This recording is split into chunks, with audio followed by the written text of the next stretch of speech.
বাংলাদেশ তুরস্ক দুই বন্ধুপ্রতিম দেশের মধ্যে পারস্পরিক সহযোগিতা বৃদ্ধির অংশ হিসেবে বাংলাদেশ সেনাবাহিনী ও টার্কিশ এয়ারলাইন্সের মধ্যে একটি সমঝোতা স্মারক স্বাক্ষরিত হয়েছে।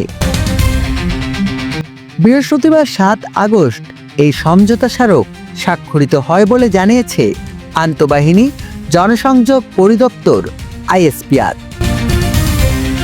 আইএসপিআর জানায়, এই চুক্তির আওতায় বাংলাদেশ সেনাবাহিনীর চাকরিরত ও অবসরপ্রাপ্ত সদস্যরা সরকারি বা ব্যক্তিগত প্রয়োজনে বিশ্বের বিভিন্ন গন্তব্যে টার্কিশ এয়ারলাইন্স ব্যবহারের ক্ষেত্রে তুলনামূলক সাশ্রয়ী ভাড়ায় ভ্রমণ করতে পারবেন।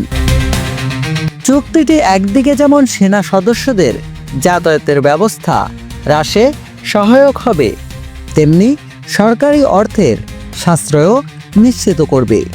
এছাড়া সেনা সদস্যরা আন্তর্জাতিক মানসম্পন্ন স্টার এয়ারলাইন্সের বিভিন্ন সুবিধা সাশ্রয়ী মূল্যে উপভোগ করতে পারবেন।